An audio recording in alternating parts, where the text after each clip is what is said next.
Bismillahirrahmanirrahim. Assalamualaikum warahmatullahi wabarakatuh. Waalaikumsalam warahmatullahi wabarakatuh. Alhamdulillahi ala ihsanih wa syukru lahu ala taufiqihi wa amtinanih. Asyhadu an la ilaha illallah wahdahu la syarika lahu ta'ziman li sya'nih wa asyhadu anna Muhammadan abduhu wa rasuluhu da'ila ridwanih. Allahumma shalli alaihi wa ala alihi wa ashabihi wa ikhwanih.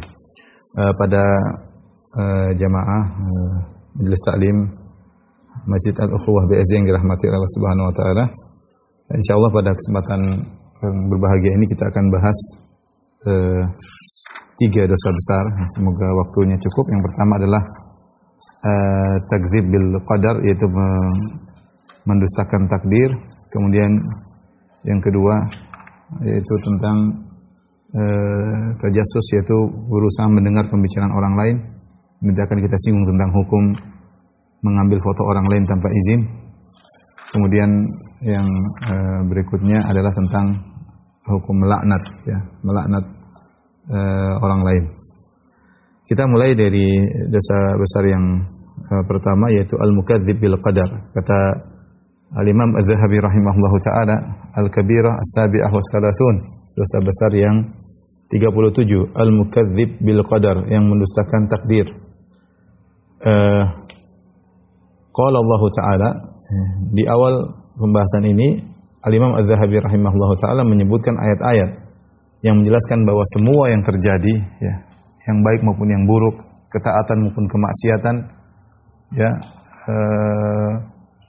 nikmat maupun musibah, semuanya sudah ditetapkan oleh Allah dan sudah ditakdirkan oleh Allah Subhanahu wa taala. Karena Allah Subhanahu wa taala sebelum menciptakan, Allah sudah menyiapkan semuanya, ya. Makanya dikatakan al-qadar qudratullah. Takdir itu adalah kekuasaan Allah Subhanahu wa taala. Ya. Saya sering sampaikan, itu pembahasan masalah takdir, pembahasan panjang dan sudah saya sampaikan dalam banyak pembahasan, tapi saya hanya ingin sampaikan singkat aja bahwasanya ibarat kalau seorang insinyur, ya, atau developer ingin membangun sesuatu, maka tentunya dia siapkan segalanya. Dia tahu apa yang harus dia lakukan, RAB-nya bagaimana, bahan-bahannya bagaimana, waktu eksekusinya berapa lama, kapan selesainya, nanti ujungnya bagaimana, dia tahu semuanya. Itu semua dari kemampuan dia, karena ilmunya dan kuasaan dan kemampuannya, sehingga dia bisa memperkirakan, dia mempersiapkan, memplanningkan segalanya, ya. Walillahil masalul a'la, dan bagi Allah perumpamaan yang lebih tinggi tentunya. Kalau manusia ketika memplanningkan segala sesuatu, biasanya ada yang miss, ada yang salah, ada yang keliru, ada yang kelebihan, ada yang kekurangan, tidak tepat, tidak sesuai dengan perkiraan. Tetapi kalau Allah Subhanahu wa taala memplanningkan, maka semua terjadi dengan tepat. Tidak ada yang luput daripada perencanaan Allah Subhanahu wa taala. Makanya semua yang terjadi, ya, Allah Subhanahu wa taala sudah tahu, dan Allah Subhanahu wa taala catat dalam Lauhil Mahfuz. Kemudian setelah itu Allah Subhanahu wa taala mengeksekusi, menghendaki dan mengeksekusi, ya. Sehingga semua yang terjadi, yang berjalan di alam semesta ini, semua sudah ditakdirkan, sudah diplanningkan oleh Allah. Sudah diplanningkan, dan ini menunjukkan kuasaan Allah Subhanahu wa taala, ya.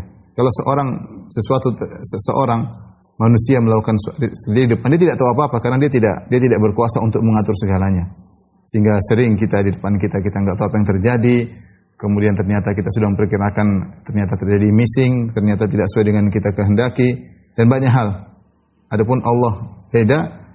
Kalau Allah sudah dia mentakdirkan, dia sudah memplanningkan, maka terjadi dengan apa yang Allah kehendaki. Dan ini adalah rahasia Allah Subhanahu wa taala. Makanya ketika Allah mencatat semua planning Allah dalam Lauhil Mahfuz, tidak ada seorang pun yang tahu.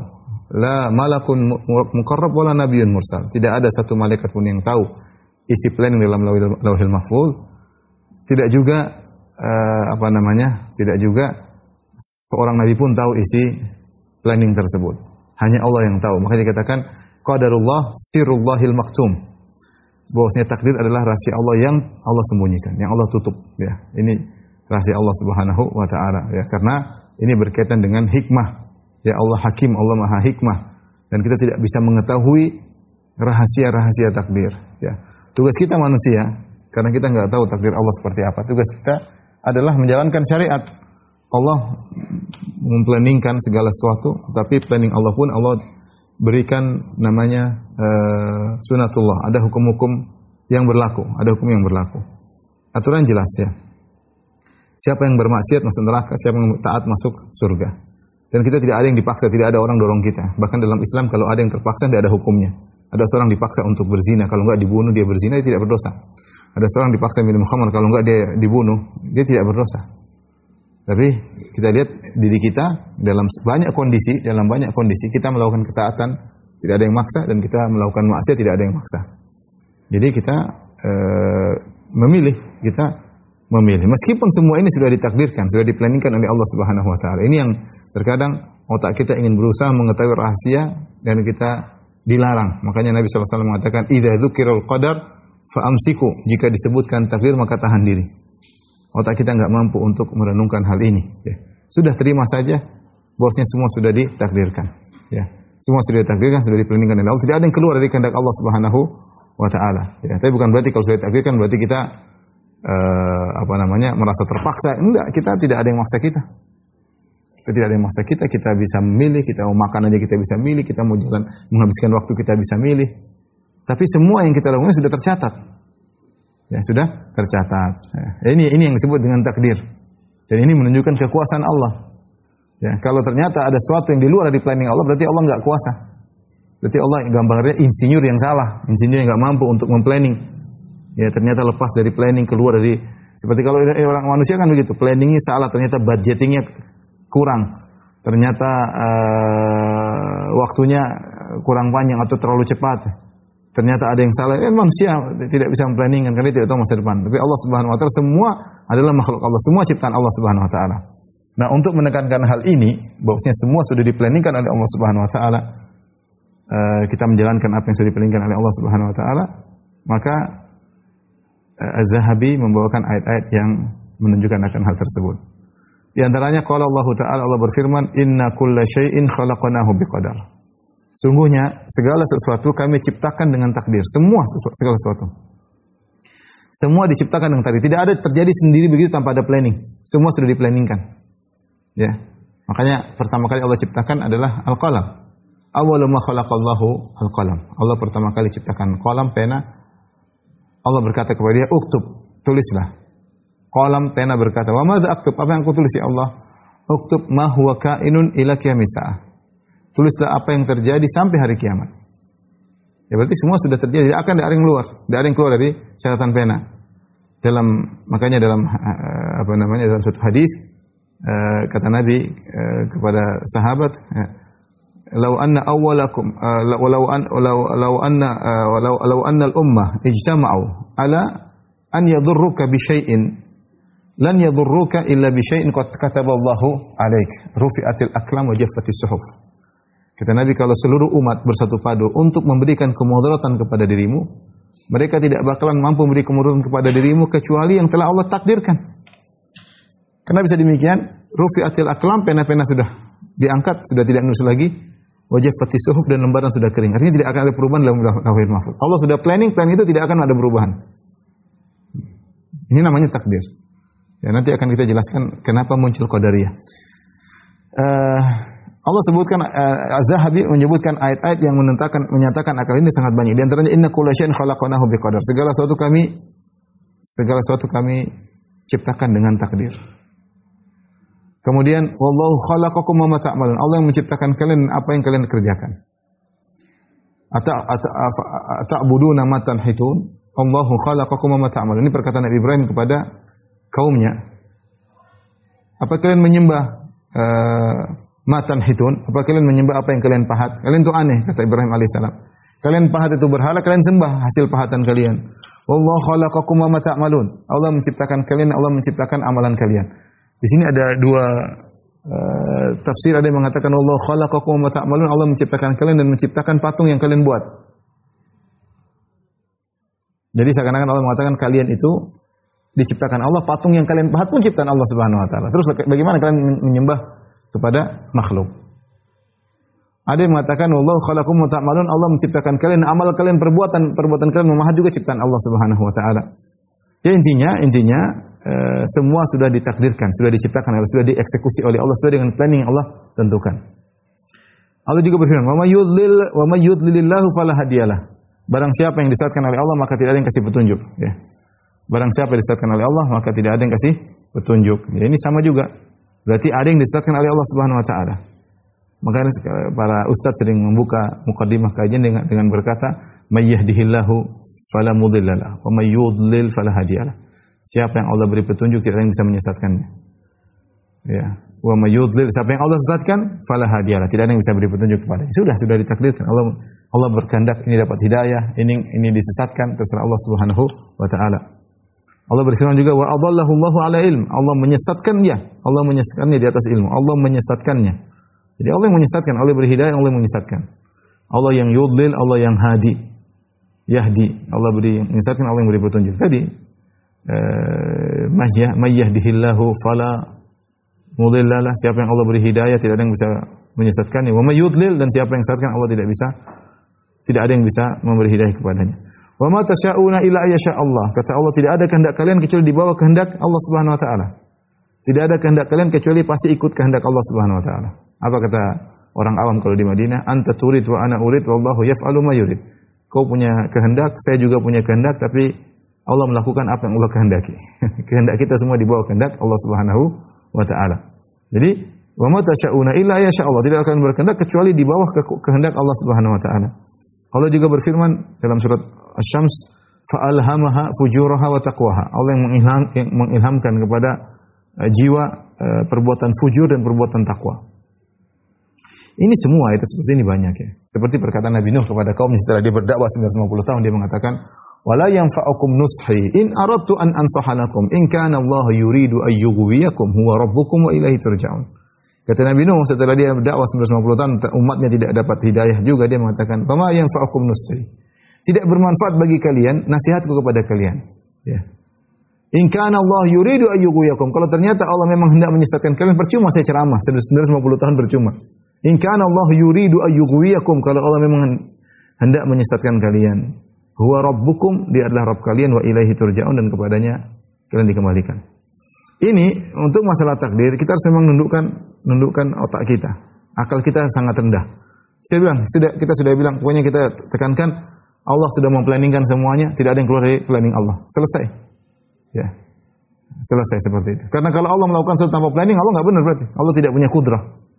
Ada sesuatu keluar dari planning Allah, berarti Tuhan enggak benar, ya. Seperti dalam sebagian misalnya di Perjanjian Lama, dalam Bible Perjanjian Lama, Allah menyesal. Allah menyesal. Ini bagaimana Allah menyesal? Ya. Menyesal berarti Allah tidak tahu apa yang terjadi atau keluar dari planning Allah, keluar dari perencanaan Allah. Makanya Allah menyesal. Ya, makanya Allah menyesal manusia, menciptakan manusia, ternyata manusia menjadi biad dan lainnya, akhirnya Allah kirimkan banjir untuk membinasakan mereka, ya, di Perjanjian Lama. Atau dalam misalnya akidahnya orang-orang Syiah, ada namanya akidatu badalillah. Allah nampaknya Allah harus melakukan demikian. Tadi Allah sudah tetapkan, terus Allah berubah pikiran. Ini enggak menunjukkan tidak pantas Tuhan seperti ini. Akidah Ahlus Sunnah wal Jamaah, akidah Islam, Allah Tuhan dan Dia kudrah, Dia Maha Kuasa. Dan sebelum Dia melakukan segala sesuatu, Dia sudah memplanningkan. Dan tidak ada yang keluar dari planning Allah. Kebaikan maupun keburukan. Ketaatan maupun kemaksiatan. Iblis maupun Jibril. Ya. Fir'aun maupun Musa, semua sudah di dalam planning Allah Subhanahu wa ta'ala. Nah ini kita harus beriman. Kalau tidak, berarti Allah Subhanahu wa ta'ala bukanlah Tuhan yang hebat, ya. Karena ada sesuatu yang di luar planning Allah Subhanahu wa ta'ala. Dan Allah tidak bisa mengontrol ciptaannya. Taib. Wa nusus fi dzalika katsira, kata Az-Zahabi, dan dalil-dalil tentang hal ini banyak.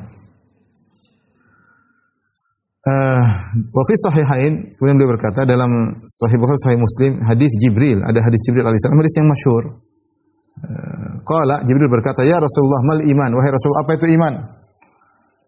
Rasulullah berkata, "Qala an tu'mina billahi wa malaikatihi." Engkau beriman kepada Allah dan para malaikatnya. Wa kutubihi wa rusulihi. Engkau beriman kepada kitab-kitabnya dan rasul-rasulnya. Wal ba'tsi ba'dal maut. Dan engkau beriman tentang hari kebangkitan, kebangkitan setelah kematian. Wal qadari khairihi wa syarrihi. Dan hendaknya engkau beriman kepada takdir yang baik maupun yang buruk. Ya, ini sudah kita beriman. Dan ini alhamdulillah masyarakat umum yakin akan hal ini. Kalau manusia sudah takdir, qadarullah mau diapain? Sudah takdir. Orang-orang awam, sampai orang-orang tua yang tidak pernah belajar agama secara khusus, ya sudah takdir. Dia bilang itu sudah takdir. Mau diapain? Takdirnya udah begini, garisnya udah begini. Yang di atas sudah menggariskan demikian. Alhamdulillah masyarakat umum percaya dengan takdir. Ya.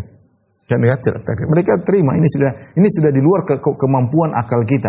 Ini sudah di planning. Kita tidak bisa memplanningkan. Yang planningkan Allah Subhanahu Wa Taala. Nah, muncullah suatu kelompok namanya Qadariyah. Yang mereka menolak takdir, mereka menggunakan akal mereka. Mereka mengatakan kalau semua sudah diplanningkan, Allah tidak adil. Ya, ini sederhana lah. Allah tidak adil. Kalau begitu tidak ada takdir. Dan Qadariyah ada dua. Ya. Ini tentu saya sudah bahas panjang lebar dalam pembahasan masalah iman. Tapi ini sekedar singkat aja. Al-Qadariyah ada dua. Gulatul Qadariyah dan Al-Qadariyah yang Ghairul Gulat. Yang Qadariyah, Gulatul Qadariyah itu Qadariyah ekstrim. Ini Qadariyah yang tidak ekstrim, Qadariyah biasa.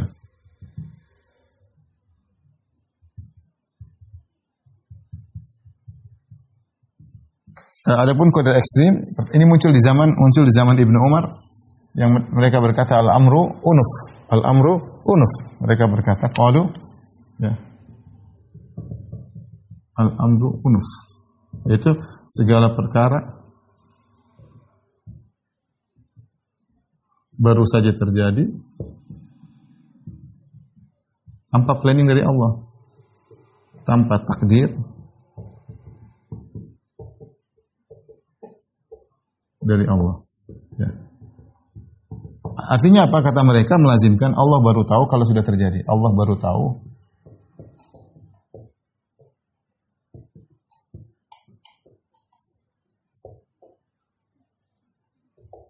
Ya.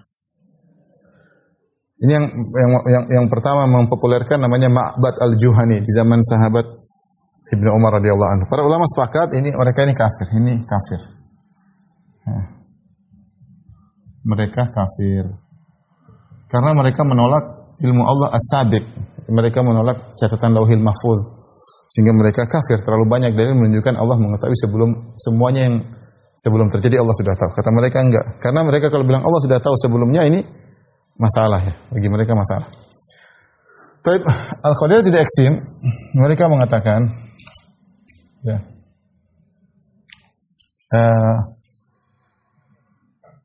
kata mereka makhluk dalam hal ini maksudnya manusia menciptakan perbuatannya sendiri.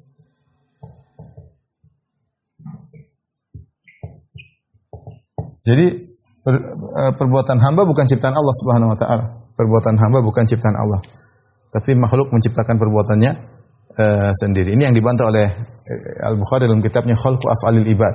Bahwasanya perbuatan hamba manusia ciptaan Allah, hatinya ciptaan Allah, kehendaknya, ilmunya ciptaan Allah, dan seluruh perbuatan juga ciptaan Allah Subhanahu wa taala. Ini karena mereka mengatakan Allah hanya sekedar mengetahui. Kata mereka Allah hanya sekedar mengetahui.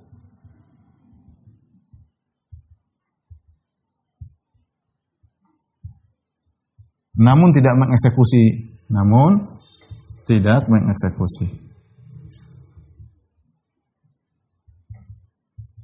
Kata mereka, dengan demikian kita bisa menjelaskan keadilan Allah Subhanahu wa taala. Ini logika mereka. Sehingga mereka Allah hanya sekedar tahu. Ya, apa yang terjadi Allah sekedar tahu, bukan Allah yang mengeksekusi. Kata mereka bilang ini akan menjelaskan bahwasanya adil.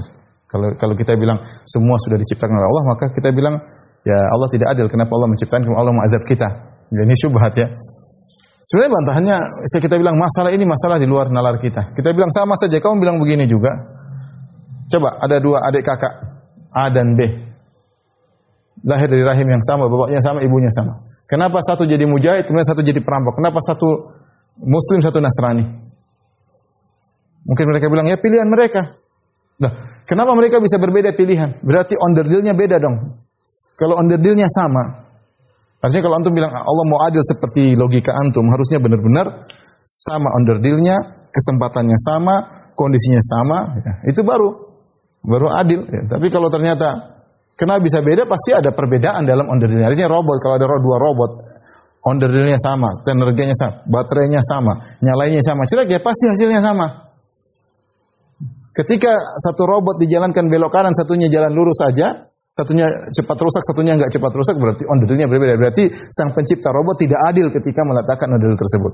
Jadi maksud saya ingin menyampaikan, apapun mereka usahakan menjelaskan Allah adil dengan metode mereka ini, tetap saja tidak bisa menjelaskan. Mereka tidak mampu dan akhirnya hal ini malah membuat mereka menabrak banyak dalil. Mereka menabrak banyak dalil yang sudah kita sebutkan tadi di antaranya. Jadi ini adalah menolak takdir dengan logika, ya. Ini banyak di zaman sekarang orang terjebak dalam qadariyah ini banyak, bahkan sebagian para dai, ya. Jadi kalau ini tidak kafir, ya. Mereka ini menolak takdir.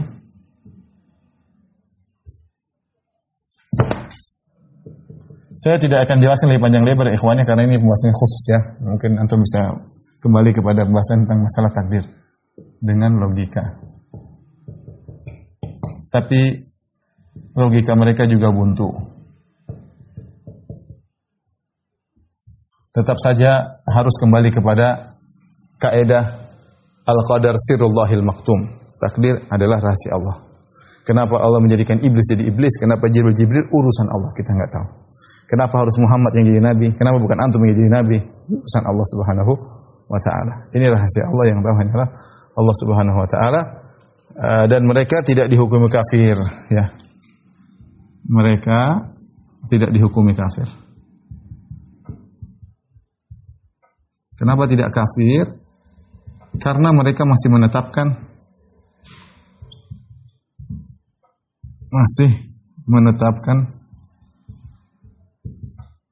ilmu Allah ini, ilmu Allah tentang masa depan. Jadi mereka masih menetapkan tentang Lauhil Mahfuz, ya, tapi kata mereka Allah hanya sekedar tahu, tidak mengeksekusi. Ya. Inilah. Jadi kalau gampangannya hanya tahu doang. Tapi namanya tahu, ya dia enggak tahu, dia enggak bisa mengeksekusi. Kalau eksekusi kan dia ngatur jadi begini. Namanya insinyur yang hebat, dia ngatur semuanya. Kalau ini cuma tahu dia taruh ini nanti jalan sendiri, tapi cuma dia tahu apa yang akan terjadi. Dan itu bertentangan dengan dalil-dalil dan perbuatan mereka yang dosa besar. Ini adalah dosa besar, ya. Kalau sana kafir, ini dosa besar. Mereka tidak dihukumi kafir dan mereka masih, tapi ini dosa besar. Baik. Kita bacakan dalil-dalil yang hal ini. Kemudian Al-Imam Az-Zahabi rahimahullahu taala membawakan banyak dalil, ya. Tapi sebagian dhaif, ya, sebagian disahihkan oleh beliau dan sebagian dihasankan oleh sebagian ulama, ya. Di antaranya hadis qala Abdurrahman bin Abil Mawali qala haddatsana Ubaidullah bin Mauhib an Abi Bakar bin Muhammad bin Amr bin Hazm an Amrah an Aisyah radhiyallahu taala anha qalat. Aisyah berkata qala Rasulullah sallallahu alaihi wasallam bersabda sittatun la'antuhum wa la'anahumullah. Kata Nabi 6 orang atau 6 golongan yang aku laknat mereka dan mereka dilaknat oleh Allah Subhanahu wa taala, ya. Wa kullu nabiyyin mujab. Dan ingat, setiap doa Nabi dikabulkan. Jadi kalau aku laknat, dikabulkan doaku. Kemudian disebutkan pertama al-mukadzdzib biqadar, yang mendustakan takdir. Itu qadariyah. Ya, kedua-duanya baik qadariyah gulat maupun qadariyah yang tidak gulat, yang tidak ekstrim. Az-zaid fi kitabillah, ya. Yang nambah-nambah dalam Al-Qur'an, al-mutasallit bil jabarut, yang menguasai orang dengan kesombongan. Al-mustahil wal mustahil li haramillah, yang menghalalkan apa yang dihalalkan oleh Allah. Wal mustahil min itrati ma haramallah wa tarik li sunnati, dan menghalalkan apa yang Allah haramkan berkaitan dengan ahlul baitku, wa tariku li sunnati, dan yang meninggalkan sunnahku. Kata Az-Zahabi isnaduhu sahih, ya. Namun sebagian ulama mendhaifkan hadis ini, ya. Seperti Syekh Albani rahimahullah juga diikuti oleh muridnya Masyhur Hasan Salman hafizahullah taala. Tapi Az-Zahabi mensahihkan hadisnya. Di sini Nabi mengatakan bahwasanya ada 6 orang yang dilaknat oleh Nabi dan dilaknat oleh Allah. Yang pertama al-mukadzdzib biqadar, yang mendustakan takdir. Hadis berikutnya dari Sulaiman bin Utbah ad-Dimashqi qala haddatsana Yunus bin Maisarah an Abi Idris an Abi Darda radhiyallahu anhu an Nabi sallallahu alaihi wasallam dari Nabi sallallahu alaihi wasallam qala la yadkhulul jannata aqun, tidak akan masuk surga orang yang durhaka kepada orang tuanya, wala mukadzibun biqadar, dan yang mendustakan takdir, wala mudminu khamr, yang kecanduan khamr. Namun kata Az-Zahabi Sulaiman dhaif, Sulaiman didhaifkan oleh para ulama. Rawahu anhu jamaah, sekelompok perawi meriwayatkan dari Sulaiman. Jadi ini hadis dihukumi oleh Az-Zahabi dhaif. Beda dengan hadis pertama dihukumi sahih. Kemudian juga hadis berikutnya qala Abdul Aziz bin Abi Hazim an abihi an Ibnu Umar radhiyallahu anhu, dari Ibnu Umar an Nabi sallallahu alaihi wasallam qala, dari Nabi sallallahu alaihi wasallam bersabda, al-qadariyatu majusu hadhihi al-ummah. Qadariyah majusinya umat ini. Fa in maridu fala ta'uduhum, kalau mereka sakit jangan jenguk. Wa in matu fala tashhadum, kalau mereka meninggal jangan hadiri jenazah mereka. Ruwahu thiqat lakinnahu munqati. Kata Az-Zahabi, hadis ini perawinya thiqat tapi ada sanad yang terputus sehingga dia menghukumi hadisnya dhaif. Hadis ini diperselisihkan oleh para ulama. Sebagian ulama memandangnya hasan. Memandang hadis ini adalah hadis yang hasan karena banyak jalur yang meriwayatkan hadis ini. Al-Qadariyah itu majusu hadhil ummah. Ya, sebagian mendhaifkan, sebagian menghasankan. Tapi lafal ini Al-Qadariyah majusu hadhil ummah. Qadariyah adalah majusinya umat ini. Ini datang dari sebagian sahabat dengan sanad yang sahih. Dengan sanad yang sahih. Yang datang dari Nabi diperselisihkan. Yang marfu dari Nabi sallallahu alaihi wasallam diperselisihkan. Hasan atau dhaif. Sebagian mandang dhaif, sebagian mandang hasan karena datang dalam banyak riwayat. Tapi kalau dari sahabat lafalnya benar. Sahih dari sahabat. Al-Qadariyah tu majusu hadhil ummah. Qadariyah adalah majusinya umat ini. Fa in maridu fala ta'udum. Kalau mereka sakit jangan jenguk. Mereka ahlul bidah, jangan jenguk. Wa in matu, kalau mereka mati fala tashhaduhum, maka jangan hadiri jenazah mereka. Kenapa dikatakan Qadariyah majusu hadhil ummah? Kenapa Qadariyah dikatakan majusi umat ini? Karena majusi mereka adalah sunawiyah atau sanawiyah. Mereka menyembah dua Tuhan, ya. Mereka bukan trinitas, tapi mereka menyembah dua Tuhan. Tuhan kebaikan dan Tuhan keburukan. Tuhan kebaikan adalah api, ya, atau cahaya, ya. Tuhan keburukan adalah kegelapan. Tuhan keburukan adalah kegelapan. Sehingga mereka meyakini ini dua Tuhan yang berbeda. Yang menciptakan segala kebaikan adalah api, yang menciptakan segala keburukan adalah kegelapan. Nah, ini sama dengan Qadariyah. Qadariyah mengatakan yang baik-baik Allah yang ciptakan, yang keburukan bukan Allah yang ciptakan. Ya, yang keburukan bukan Allah yang ciptakan. Padahal semuanya adalah ciptaan Allah. Semua selain Allah adalah makhluk. Semua selain Allah adalah makhluk. Semuanya, hewan, kita, semuanya. Apa yang terjadi, kerusakan, bencana alam, virus, semua ciptaan Allah. Dan Allah melakukan apa yang Dia kehendaki dengan hikmah yang Allah ketahui. Yang kita tidak sampai otak kita. Wa ma utitu minal ilmi illa qalil. Kan tidak diberi ilmu kecuali cuma sedikit. Nah, Qadariyah mereka nekat, ya. Mereka berusaha memikirkan hal ini. Padahal kita tahu otak kita ini semua terbatas. Pandangan kita, hawas kita atau hasad kita, indera kita terbatas, indera pendengaran terbatas, indera penglihatan terbatas, indera penciuman terbatas. Sama, akal kita juga punya keterbatasan. Tidak mampu. Kalau maksa mikir sesuatu bisa gila. Otak kita nggak mampu, ada keterbatasannya. Makanya ketika Allah berfirman, yas'alunaka 'anir ruh, mereka bertanya kepada engkau tentang ruh, qul ruhu min amri rabbi, katakanlah ruh adalah urusan Rabbku, wa ma utitu minal ilmi illa qalil. Kalian tidak berilmu kecuali hanya sedikit. Kita sampai sekarang tidak bisa menjelaskan hakikat ruh. Ruh itu bagaimana mengalir dalam tubuh, bentuknya bagaimana, dari zat apa, gemuk atau kurus, tinggi atau pendek, tidak ada yang tahu. Padahal dia berada dalam jasad kita. Sampai sekarang tidak ada yang bisa menjelaskan tentang jin. Jin ada. Orang kerasukan jin, jelas ada. Buktinya ada orang Jawa atau bisa ngomong Belanda. Jin Belanda yang masuk. Tapi bagaimana? Jin itu seperti apa? Bagaimana cara masuknya? Bagaimana cara makannya? Bagaimana? Kita nggak bakalan tahu, ilmu kita terbatas. Banyak hal yang kita tidak ketahui. Banyak hal yang kita tidak ketahui. Belum tentang rahasia angkasa di sana, di ruang angkasa apa yang terjadi, bagaimana, kita nggak ada yang tahu. Ya. Nah, demikian juga karena akal kita terbatas, kita tidak mampu untuk berpikir tentang hikmah di balik takdir. Kenapa Allah ciptakan iblis, menciptakan Jibril, kenapa begini, kenapa begini, itu rahasia Allah Subhanahu wa taala. Ya. Kalau seorang mata ingin melihat matahari, semakin dia tajamkan pandangannya, semakin sakit matanya. Dia nggak mampu. Ya. Qadariyah berusaha masuk dalam hal ini. Dia berusaha memikirkan yang di luar kemampuannya, sehingga dia berkesimpulan bahwasanya Tuhan tidak boleh menciptakan keburukan. Sehingga keburukan yang ciptakan manusia sendiri. Ini di luar kemampuan Tuhan. Ini makanya repot, sehingga seakan-akan pencipta itu ada dua. Pencipta kebaikan Allah, pencipta keburukan bukan Allah. Nah, sama dengan Majusi. Majusi pencipta kebaikan adalah api ataupun cahaya, pencipta keburukan adalah kegelapan. Maka inilah kenapa Rasulullah mengatakan al-qadariyatu majusu hadhil ummah. Qadariyah adalah majusi umat ini. Inilah dan inilah mazhab Qadariyah dibawa oleh Mu'tazilah. Diusung oleh Mu'tazilah dalam buku-buku mereka. Baik, kita lanjutkan hadis berikutnya. Qala Ibnu Umar, berkata Ibnu Umar, sami'tu Nabi sallallahu alaihi wasallam yaqul, sayakunu fi ummati aqwamun yukadzibuna bil qadar. Akan datang dari umatku suatu kaum yang mereka mendustakan takdir. Wa hadza ala syarti Muslim. Ini juga disahihkan oleh Zahabi. Sayakunu fi ummati aqwamun yukadzibuna bil qadar. Akan ada dari umatku suatu kaum yang mendustakan takdir. Kemudian beliau berkata, wa sahih Tirmidzi min hadithi Abi Sakhar an Nafi' an Ibnu Umar radhiyallahu anhu, ja'ahu rajulun. Dari Ibnu Umar ada seorang datang kepada Ibnu Umar radhiyallahu anhu, faqala inna fulanan yaqra 'alaika salam. Wahai Ibnu Umar, wahai sahabat Ibnu Umar, sungguhnya si fulan kirim salam buat kamu. Faqala innahu balagani annahu qad ahdas. Saya dengar telah sampai kepadaku si fulan yang kirim salam kepadaku telah melakukan bid'ah. Fa in kana qad ahdatha fala tukrihu minni salam. Kalau dia telah melakukan bid'ah, jangan usah sampaikan salamnya kepadaku. Inni sami'tu, rupanya orang ini terjerumus dalam bid'ah Qadariyah.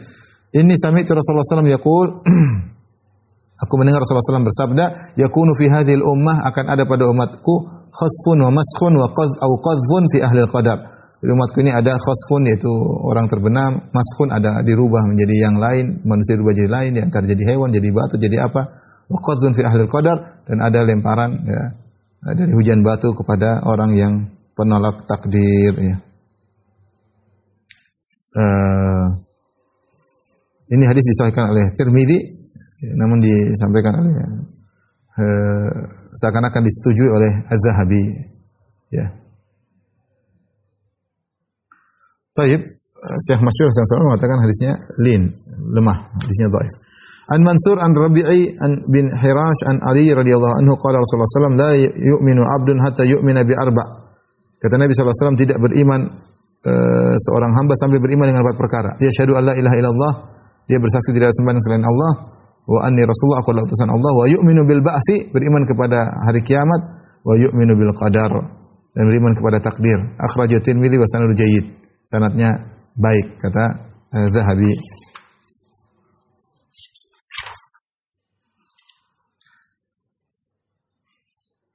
Kemudian beliau bawakan lagi wa an Baqiyah qala haddatsana al-Auza'i an Ibnu Jurayj an Abi Zubair an Jabir radhiyallahu anhu qala qala Rasulullah sallallahu alaihi wasallam, dari Jabir bin Abdullah, Rasulullah sallallahu bersabda, inna majusa hadhil ummah al-mukadzibuna bi aqdarillah. Majusi umat inilah orang yang mendustakan takdir Allah. In maridu fala ta'udum, kalau mereka sakit jangan jenguk. Wa in matu fala tusallu alaihim, kalau mereka mati maka jangan salatkan mereka.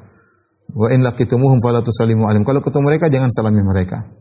Ruwahu Abu Bakar bin Abi Asim fi sunnah, diriwayatkan oleh Abu Bakar ibn Abi Asim dalam kitab sunnah ya, dia disetujui oleh Az-Zahabi. Kemudian beliau berkata wa fil bab iddatu ahadits fiha maqal, dan tentang permasalahan ini banyak hadis-hadis tapi semuanya sanadnya bermasalah, kata Az-Zahabi, sanadnya bermasalah. Auradaha Ibnu Abi Asim, dibawakan oleh Ibnu Abi Asim dalam bukunya ya, dalam kitabnya As-Sunnah.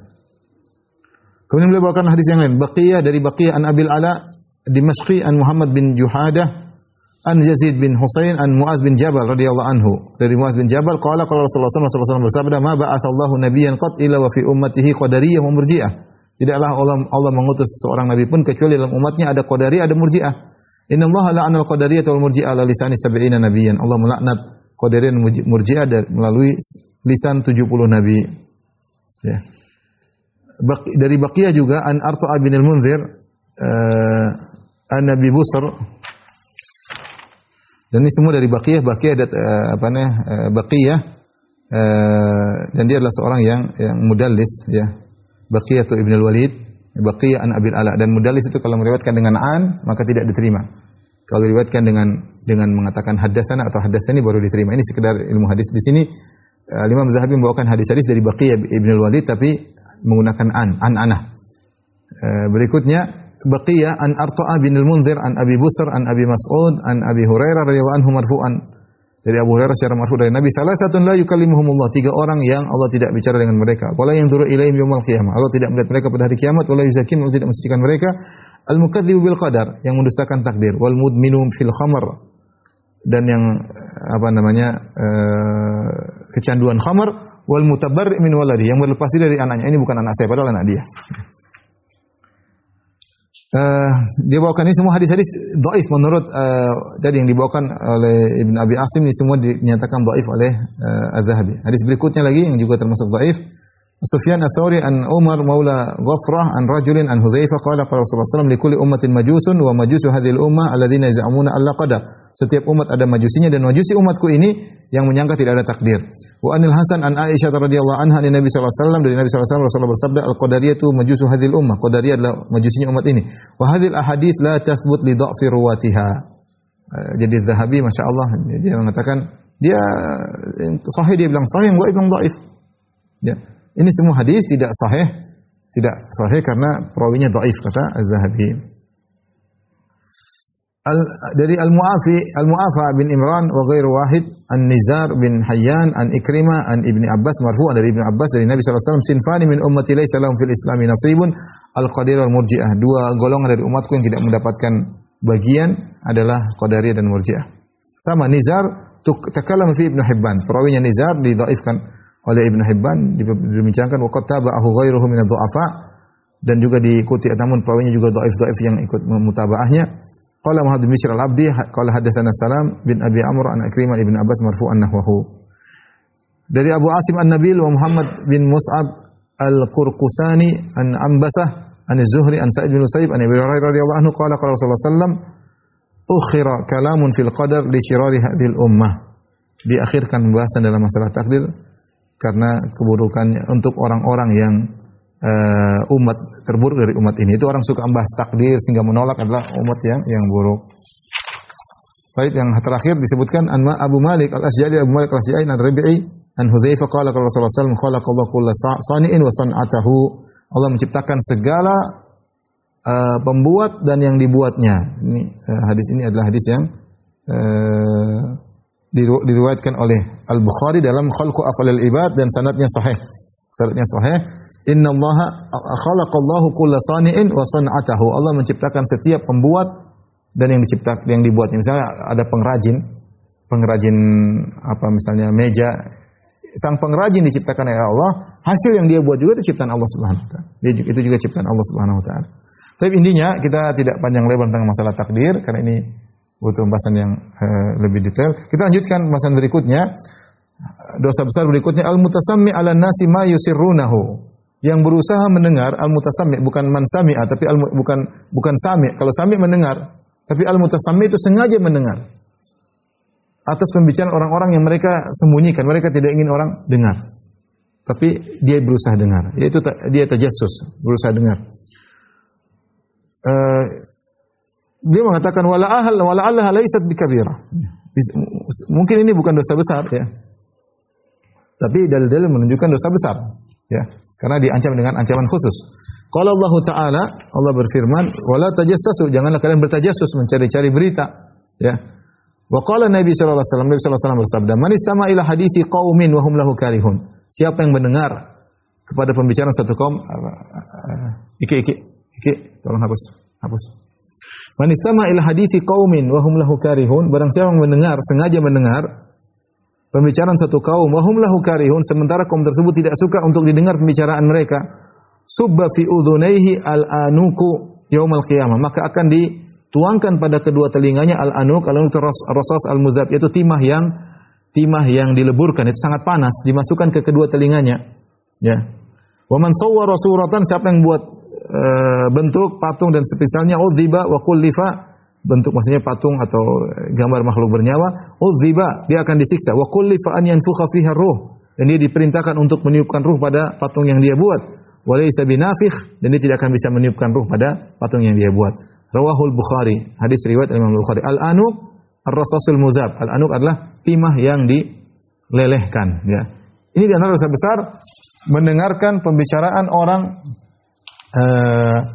Man istama ila hadithi qaumin wa hum lahu karihun. Ya. Man istama ila hadithi qaumin wa hum lahu karihun. Kata Nabi sallallahu alaihi wasallam, yang paling bagus adalah Syekh Utsaimin. Sekarang kita akan bacakan bahasan Syekh Utsaimin tentang hadis ini ya. Man istama'a ila hadithi qaumin wa hum lahu karihun.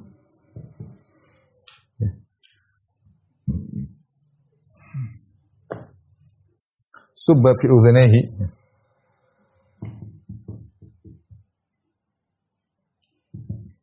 al-anuk yaumal qiyamah. Siapa yang mendengar, istama itu berusaha mendengar. Siapa yang berusaha mendengar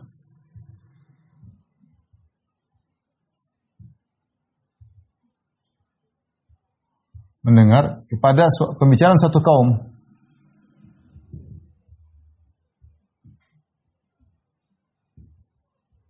padahal mereka tidak suka, padahal sementara mereka tidak suka didengar. Sementara mereka tidak suka didengar pembicaraannya.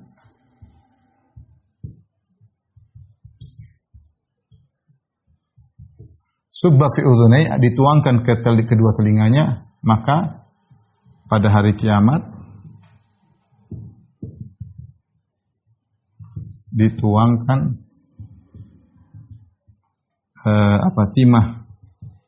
timah lebur di kedua telinganya. Ini ancaman yang sangat berat ya. Siapa yang berusaha mendengar ya. Nabi tidak mengatakan man sami'ah. Jadi menunjukkan pembicaraan satu kaum, jadi mereka berbisik-bisik, artinya mereka bicara pelan-pelan. Ini menunjukkan mereka bicara pelan-pelan. Ya, tidak keras-keras. Kalau keras-keras terdengar ya salah sendiri. Ya, salah sendiri. Jadi makanya disebut manistama, bukan mansam ya. Kalau orang bicara keras-keras terdengar enggak ada masalah. Orang dia bicara keras, tahu ada orang lain dia bicara keras, tapi kalau dia bicara pelan-pelan, kita pura-pura dengar, duduk samping, berusaha mendengarkan, nah itu enggak boleh ya. Wa hum lahu karihun, dan mereka tidak suka didengar pembicaraannya. Kelihatan mereka enggak suka. Artinya kalau mereka suka tidak mengapa. Kalau mereka suka maka tidak mengapa. Misalnya apa? Misalnya dua orang sedang ngobrol bicara tentang ilmu, tentang ini dalil. Kemudian ada seorang duduk di sampingnya. Setelah itu dia bilang, tadi saya dengarkan bicara, saya ambil faedah. Enggak apa-apa, enggak masalah. Ini berarti enggak kena ancaman. Yang jadi ancaman kalau ada pembicaraan dan mereka tidak mau ada yang lain dengar, kita berusaha untuk mendengar, pengin tahu dengan berbagai cara. Duduk dekat situ, di balik tembok, diam-diam berusaha mendengar, curi pendengaran, atau pura-pura baca, ternyata telinga kita fokus ke situ ya. Sampai kata Syekh Utsaimin termasuk seorang yang taruh alat untuk mendengar, dia taruh situ. Dia dengar dari jauh atau pakai alat tertentu bisa suara dan macam-macam ya. Ini semua tidak boleh. Jasus namanya. Ya, tajasus. Ini hukumannya berat ya. Maka pada hari kiamat kelak telinganya akan dimasukin dengan timah yang dileburkan berapa 1000 derajat bisa lebur, kemudian taruh maka sangat pedih. Maka ini al-jaza' min jinsil amal. Al-jaza' min jinsil amal. Balasan sesuai dengan perbuatan. Karena telinga yang bermaksiat maka telinga yang disiksa. Ya, karena telinga yang bermaksiat maka telinga yang disiksa.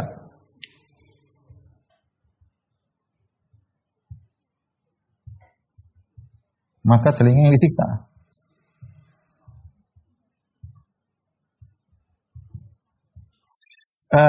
Dan seperti ini banyak dalam dalil. Seperti misalnya Nabi berkata, wailun lil aqabi minan nar, celaka bagi tumit-tumit terkena api. Kenapa? Ketika seorang berwudu ternyata tumitnya tidak dia basahin. Berburu-buru sehingga tumit tidak terkena. Yang disiksa tumitnya. Rasulullah SAW mengatakan, ma asfala minal ka'bain fa finnar. Orang yang isbal sampai celananya atau sarungnya di bawah mata kaki, yang disiksa yang di bawah mata kaki. Itu yang maksiat di situ, karena di atas mata kaki tidak maksiat. Ya. Jadi bagian-bagian tubuh yang membangkang di situ disiksa dengan siksaan khusus. Seperti ini telinga. Karena telinga yang mendengar pembicaraan maka dia disiksa telinga dengan siksaan khusus, yaitu ada timah mendidih diletakkan dituangkan di telinganya. Sama seperti dusta ya, seperti dalam hadis orang disiksa dalam azab kubur, ya, dia ditarik sininya, bibirnya ditarik sampai robek ke belakang, kemudian sembuh, tarik lagi sebelah kiri terus sampai hari kiamat. Ya, rajulun yakdzibu kadzbatan, ya, fatuhmalu anhu hatta tablughal afaq. Seorang yang berdusta dengan satu dusta, kemudian di-share oleh seorang sampai dustanya tersebar ke penjuru dunia. Kemana-mana tersebar. Maka dia disiksa dirobek karena mulutnya itu yang bikin dusta. Jadi siksaan berkaitan dengan al-jazaa' misal amal, balas dengan perbuatan, karena mulutnya yang bermaksiat, mulutnya yang disiksa. Nah, man istama'a, siapa yang berusaha mendengar, ya. Ini ingat tadi. Tadi dengan alat atau dengan berbagai macam cara, pura-pura dengan alat tertentu, ya, alat sadap misalnya, ya, termasuk menggunakan alat sadap, ya.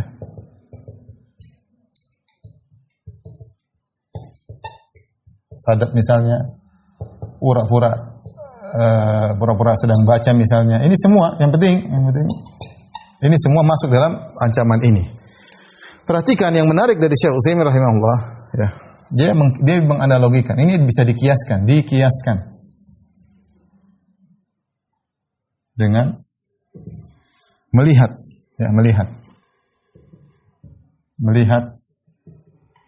kondisi orang yang tidak mau dilihat. Dia lagi sama istrinya, kemudian seorang curi penglihatan. Kalian curi pendengaran, curi penglihatan. Ini disebut dengan curi, namanya curi pendengaran. Ini curi penglihatan. Dua-duanya tidak boleh. Ini beda kalau dia ini curi pendengaran. Orang punya privasi. Ini namanya curi penglihatan. Curi penglihatan. Ini juga tidak boleh. Makanya Syekh Utsaimin juga mengatakan di antaranya memotret orang tanpa dia ketahui. Dia tidak suka. Meskipun kata Syekh Utsaimin, meskipun dia menghalalkan foto, tapi di kondisi dia tidak semuanya dia suka untuk difoto. Ya, kadang-kadang sama ya, dia lagi dalam kondisi yang buruk, ya sama, pembicaraan yang sesuatu rahasia dia tidak ingin dinukil, dia tidak ingin orang dengar, sama kondisi dia tertentu tidak boleh seorang melihat atau mengedarkan ya. Dia lagi duduk atau lagi tidur, lagi qadarullah lagi tidur, kemudian ternyata mulutnya kebuka, difoto jadi bahan tertawaan, lagi kondisinya buruk dia foto ya, ini dia sebarin ya. Waktu lagi sama istrinya dia fotoin, ini semua tidak boleh. Memfotret orang tanpa keridhaannya, ini hukumnya tidak boleh ya. Cuma Syekh Utsaimin berkata, apakah kita mengatakan matanya akan dilelehkan dengan disiksa dengan timah yang dipanaskan? Kata Syekh Utsaimin, saya tidak bisa memastikan. Kalau hukum kita bisa kiaskan, azab tidak bisa kita kiaskan. Hukum bisa kita kiaskan, azab belum tentu bisa kita kiaskan ya. Sama saya katakan lagi misalnya di antaranya menghack misalnya, masuk dalam grup WhatsApp ya, WA ya, tanpa izin mereka, tidak boleh. Ya, kecuali dalam hal misalnya keamanan negara yang ini dikhawatirkan bermasalah, kan itu lain cerita ya. Tapi kalau tidak ada alasan seorang masuk ya, kemudian memfotret kondisi seorang atau memvideokan ya, ini semua masuk dalam pembahasan ini ya, dosa besar ya. Dosa besar. Saya ingatkan banyak orang seperti suka memfotret kondisi orang yang dia tidak suka untuk dipotret ya. Saya bacakan perkataan Syekh Utsaimin dari Syarah Bulughul Maram ya. Dia berkata, "Wa hal mithlu dzalik an yultaqata suratuhum wa hum julus?" Dan apakah sama dengan mendengar pembicaraan seorang disamakan dengan orang-orang sedang duduk kemudian diambil foto mereka? Sama hukumnya, na'am, kata beliau, na'am. Wa hadza aidan qad yakunu min babi aula, bahkan ini bisa jadi lebih parah. Di anna surah tuhfadhu wa tunshar. Karena foto itu tersebar, terjaga dan disebarkan. Kalau pembicaraan kan selesai, dia cuma dengar selesai. Tapi kalau foto bisa diabadikan dan bisa disebar, fayakunul bala'u wal fitnatu fiha akbar wa a'zam. Maka akhirnya musibah yang terjadi, fitnah yang terjadi lebih besar dan lebih dahsyat. Wa ala hadza fala yajuzu lil insanin al yaltaqita surata ahadin illa bi idni.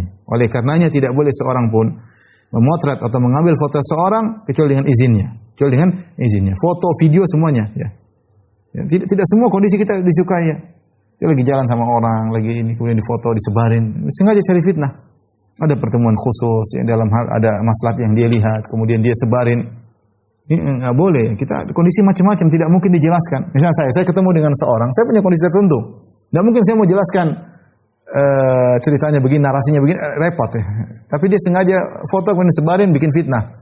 Saya tidak ridho dengan itu, maka itu bahaya. Sama dengan ini kata Syekh Utsaimin hukumnya, ya. Ya. Wa ala hadza fala yajuzul insani an yaltaqita surata ahlin illa bi idzni. Oleh karena tidak boleh seorang mengambil foto seorang kecuali dengan izinnya, hatta law kana ya'rif anna hadha rajul yaqulu bi jawazi iltiqati suwar. Meskipun dia tahu orang ini membolehkan foto, ya, karena ada ulama yang tidak membolehkan foto. Fa innahu la yajuzu an yaltaqita suratahu illa bi idzni. Ya, maka tidak boleh mengambil fotonya kecuali dengan diizinkan. Tidak boleh, ya.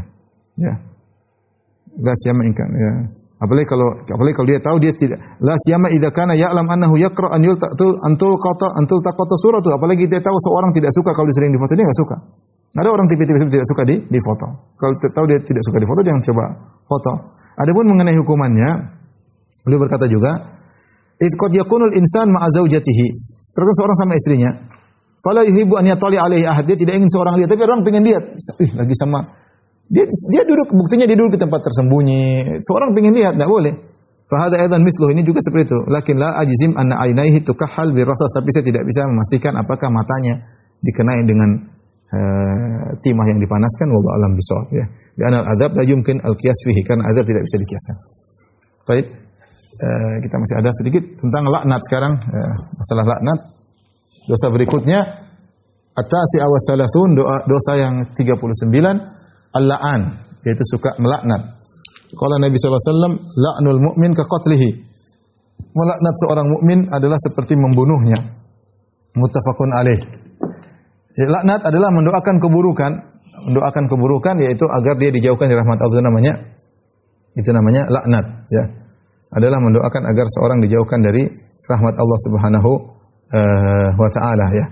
Dan ini tidak cocok untuk tipe seorang mukmin, seorang muslim yang Nabi sallallahu alaihi wasallam Nabi rahmah. Nabi sallallahu alaihi wasallam diutus dengan rahmat dan kaum muslimin mengikuti Nabi sallallahu alaihi wasallam, ya. Sehingga tidak boleh mulutnya kasar, mulutnya mendoakan keburukan, apalagi mendoakan agar dijauhkan rahmat Allah. Nabi berkata, sibabul muslim fusukun wa qitaluhu kufrun. Mencaci maki seorang muslim adalah kefasikan dan memeranginya adalah kekufuran. Dan laknat termasuk sibab, termasuk mencaci maki, ya. Kemudian kita tahu sifat seorang mukmin, laisal mu'min bit ta'an wala la'an. Seorang mukmin bukanlah suka merendahkan dan juga suka bukan melaknat, ya.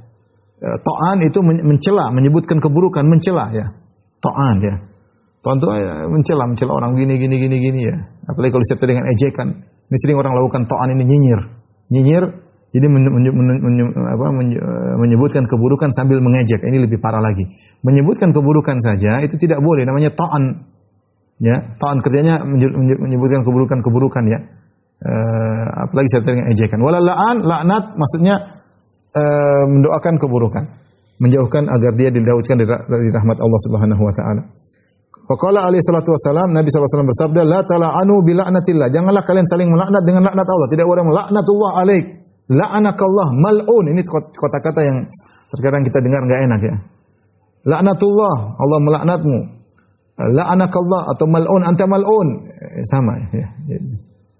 Wala bi ghadabillah, dan juga tidak boleh seorang melaknat dengan Allah murka kepadamu. Wala bin nar, masuk neraka kau. Ini semua enggak boleh. Jadi ternyata laknat itu bukan dibatasi hanya pada kalimat lafal laknat. Kalau laknat artinya dijauhkan rahmat Allah.